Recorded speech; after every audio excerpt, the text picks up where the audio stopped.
ఇప్పుడే మా తమ్ముడు వచ్చి చెప్తా ఉన్నాడు, ఏం పేరు తమ్ముని మర్చిపోయినరా, అంజీ చెప్తున్నా నాకు వచ్చి, అన్న మా ఎమ్మెల్యే ఓడిపోయినాను బాగా బాధలున్నాడు, చాలా గెలుస్తా అనుకున్నాడు, ఓడిపోయిండు, బాగా బెదిరించిండు. ఒక ఎమ్మెల్యేనే కాదు తమ్మి, ముఖ్యమంత్రి ఏమో తిరుగుతాండు ఈ ప్రచారంలో, మీరు చూసిర్రు. నాకు తెలిసి చరిత్రలో జరగలే. పంచాయతీ ఎలక్షన్ల, సర్పంచ్ ఎలక్షన్ల ముఖ్యమంత్రి తిరగంగా నేనైతే ఎప్పుడు చూడలే. విజయోత్సవాల పేరిట ఏది 2 సంవత్సరాలు నిండినాయి, మేమేదో గొప్పగా నడిపినాం అని చెప్పి విజయోత్సవాల పేరు మీద జిల్లా తిరిగి ముఖ్యమంత్రి గారు కూడా పరోక్షంగా సర్పంచ్ ఎన్నికల్లో ప్రచారం చేశారు. ఇక ఎమ్మెల్యేల బెదిరింపులకైతే ఇక అంతులేదు పొంతులేదు. గెలిపియపోతే చూస్తున్నారు మీరు, ఎమ్మెల్యేలు స్పీచ్లే ఇస్తాను ఓపెన్గా, ఇండ్లియా నా ఇంటి ముంగటికి వస్తే మెడల్ బట్టి నూకుతా అని చెప్పి వాళ్ళు మాట్లాడుతూ ఉన్నారు. అట్లా బెదిరించింది. ఇక కొన్ని దగ్గరలో అయితే ఇంకా అన్యాయం. నిన్న నేను సూర్యాపేట జిల్లాకు పోయినా, నల్గొండ జిల్లాకు పోయినా, అక్కడైతే అన్యాయం. ఒక సోదరుడు మల్లయ్య యాదవ్ గారని ఆయన మీద దాడి చేసి కిరాతకంగా హత్య చేసి చంపేసింది.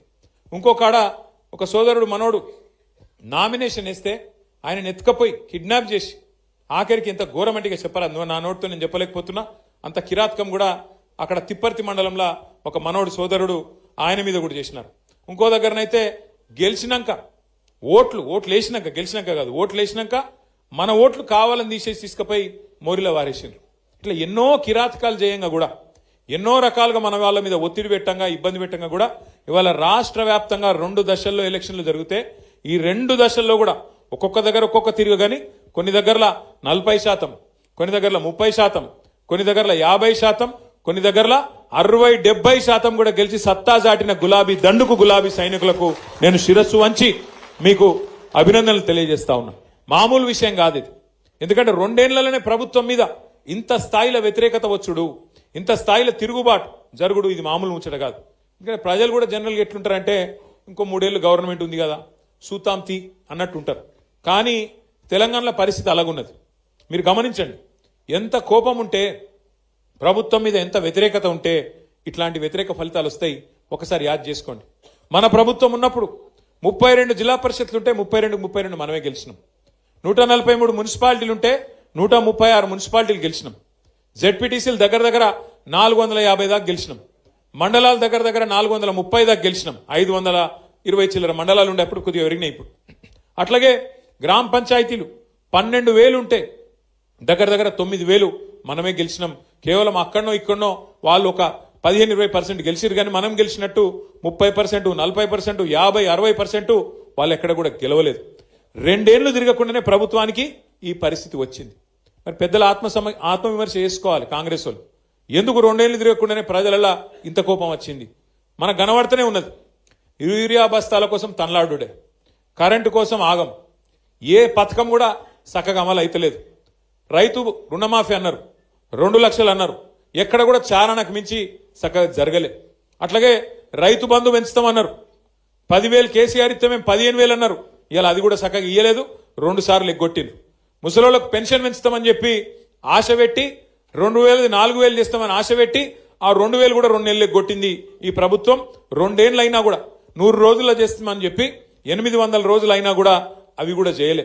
మహిళలకు మోసం చేసిండ్రు, నెలకు 2,500 అన్నారు, తులం బంగారం అన్నారు, అవి కూడా ఇయ్యలే. ఇవన్నీ చేయబట్టి ఇలా ప్రజలల్లా విపరీతమైన కోపం ఉన్నది.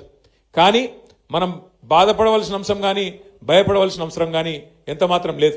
ఇప్పటికే దగ్గర ఆటాన గవర్నమెంట్ అయిపోయింది. ఎందుకంటే ఆఖరి 6 నెలలు 9 నెలలు ఏమి ఉండదు, ఎలక్షన్ తప్ప ఏం లేదు. 2 ఏళ్ళు అయిపోయింది, చూస్తుంటేనే 2 ఏళ్ళు ఒడిచిపోయింది. ఇక మిగిలేది ఇంకొక 2 ఏళ్ళే ఉన్నది, ఇంకా తర్వాత ఎలక్షన్ వస్తుంది పక్కా. గెలిచిన సర్పంచులు ఉప సర్పంచులు మీరు ఒక్క విషయం దయచేసి యాద పెట్టుకోండి, ఈ గవర్నమెంట్ లో మీరు పనిచేసేది 2-2.5 ఏళ్ళే. మళ్ళీ అటెన్క వచ్చే గవర్నమెంట్ లో, మన గవర్నమెంట్ లో మళ్ళా 2-2.5 ఏళ్ళు మీరే ఉంటారు. కాబట్టి దబ్బన వీళ్ళు ఏమైనా కొద్దిగా కష్టపెట్టినా, కొద్దిగా ఇబ్బంది పెట్టినా 1 సంవత్సరం ఓర్చుకోవాలి అంతే.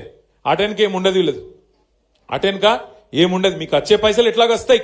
గ్రామ పంచాయతీకి రావాల్సిన డబ్బులు కేంద్ర ప్రభుత్వం నుంచి, రాష్ట్ర ప్రభుత్వం నుంచి మీ హక్కుగా రావాల్సిన పైసలు, ఫైనాన్స్ కమిషన్ ద్వారా రావాల్సిన పైసలు ఎవడు ఆపలేడు. ఆది శ్రీనివాస్ ఆపలేడు, రేవంత్ రెడ్డి ఆపలేడు, నరేంద్ర మోడీ కూడా ఆపలేడు. ఎందుకంటే అది రాజ్యాంగం, అంబేద్కర్ రాసిన రాజ్యాంగం ఆధారంగా మీకు రావాల్సిన పైసలు బరాబర్ వస్తాయి. ఎవనయ్యా కూడా ఆపలేడు. కానీ ఏమన్నా గిట్లనే ఆడనో ఈడనో బెదిరించే ప్రయత్నం చేస్తారు. వీళ్ళు చాలా లంగలు కాంగ్రెస్ వాళ్ళు. వాళ్ళ మాటినకపోతే ఏం చేస్తారు?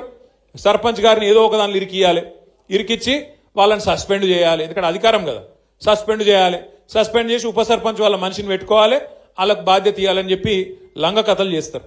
అందుకే మనకు కూడా తెలివి ఉంది కాబట్టి, భగవంతుడు వాళ్ళకే కాదు మనకు కూడా తెలివితేటలు ఇచ్చిండు కాబట్టి నేనేం చెప్తున్నా అంటే, జిల్లాల వారీగా సర్పంచులకు అండగా నిలబడేందుకు ప్రతి జిల్లాలో లీగల్ సెల్ ఏర్పాటు చేస్తాం. ఎక్కడ ఎవడన్నా మిమ్మల్ని సస్పెండ్ చేసే ప్రయత్నం చేస్తే వెంటనే ఒక సెకండ్ కూడా మీరు ఆలస్యం చేయకండి. జిల్లా పార్టీ ఆఫీస్ ఇక్కడనే మీకు పక్కనే ఉన్నది. ఇక మన జిల్లా గింతనే జిల్లా, చిన్న జిల్లా, 12 మండలాలు, 2 మున్సిపాలిటీలు, చాలా చిన్న జిల్లా మనది. వెంటనే అర్ధగంట లోపల మీరు ఇక్కడికి రావచ్చు. లక్ష్మీనరసింహారావు గారిని, రవిశంకర్ గారిని, రసమై బాలకృష్ణ గారిని, మా తోట ఆగయ్య గారిని నేను కోరుతా ఉన్నా. ఎక్కడ ఏ ఊర్లో చిన్న, ఇప్పుడు 83 మంది మాత్రమే కాదు, ఇంకా 17 నాడు మళ్ళీ ఎలక్షన్ ఉంది, మళ్ళా జోరుదారు గెలుస్తాం, నాకే అనుమానం లేదు. ఎక్కడ చిన్న సమస్య వచ్చినా సర్పంచ్ గాని ఉప సర్పంచ్ గాని వెంటనే ఇక్కడ లీగల్ సెల్ యాక్టివేట్ చేయాలి, వెంటనే కోర్టుకు పోవాలి, మన హక్కుల కోసం మనం కొట్లాడాలి. ఈ విషయంలో రాజీ పడొద్దని చెప్పి నేను కోరుతున్నా. మీకు కూడా ఏ గ్రామంలో నన్ను ఎవడన్నా ఇబ్బంది పెడితే, అధికారో ప్రభుత్వంలో ఉన్న పెద్దలో ఇబ్బంది పెడితే ఒక సెకండ్ కూడా మీరు ఆలస్యం చేయొద్దు. మీ ఇన్ఛార్జ్ గారికి వెంటనే చెప్పి అన్నాయో ఇట్లా చేస్తున్నారు, వీళ్ళు ఆగం చేస్తున్నారు అని చెప్పి వెంటనే మీరు స్పందించి ఎక్కడ వాళ్ళు అక్కడ హుషారుగా కాపాడుకోవాలి. ఎందుకంటే గెలిపించడం ఒక్కడే కాదు కదా, గెలిచినాక కాపాడుకుంటూ కూడా మన బాధ్యత. మన హక్కులు తెలుసుకోవాలి, మన హక్కుల కోసం కొట్లాడాలి. ఖచ్చితంగా రాజ్యాంగం ఆధారంగా మనకు ఏదైతే రావానో వాటిని బ్రహ్మాండంగా వసూలు చేయాలి, బ్రహ్మాండంగా హక్కులు తీసుకోవాలి. అయితే ఇంకొక మాట కూడా నేను మీకు విజ్ఞప్తి చేస్తున్నా. 10 ఏళ్లలో మనం ఏం చేసినాం, ఇవాళ ఈ 2 ఏళ్లలో ఈ ప్రభుత్వం ఏం చేసింది గ్రామాలకు ఒక్కసారి నాకంటే బాగా మీకే తెలుసు. ఒకసారి యాద్ చేసుకోండి.